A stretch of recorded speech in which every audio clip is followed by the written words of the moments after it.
ำบุญเป็นก็ให้จะรอเล่นโนให้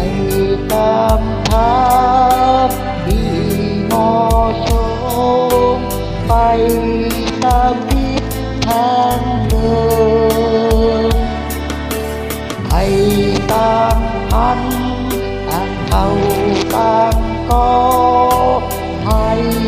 ก็ยังตามทีดังผู้คนในสังคมเรานี้อย่าให้คิดไม่ต่างกันคนละทางคนละอย่างคนละอุดมการณ์แต่ก็มีจุดหมายเดียวกันเป็นเรื่องราวของชาวไทยแดนบ้านก็รู้เป็นอยู่แก่ใจบ้านก็ฝันกันไปแต่จงเก็บไว้ก่อนจะสายอย่าให้ใครมาสนตะเมย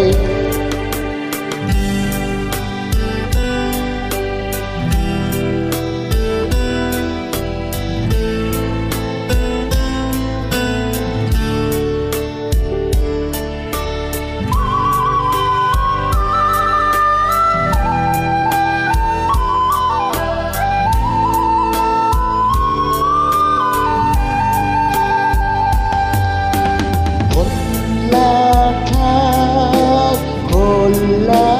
อย่างคนละอุดมการณ์แต่ก็มีจุดหมายเดียวกันเป็นเรื่องราวของชาวไทยแดนบ้างก็รู้กันอยู่แก่ใจบ้างก็ฝันกันไปแต่จงจำไว้ก่อนจะสายอย่าให้ใครมาสนตะเมยแต่จงจำไว้ก่อนจะสายอย่าให้ใครมาสนตะเม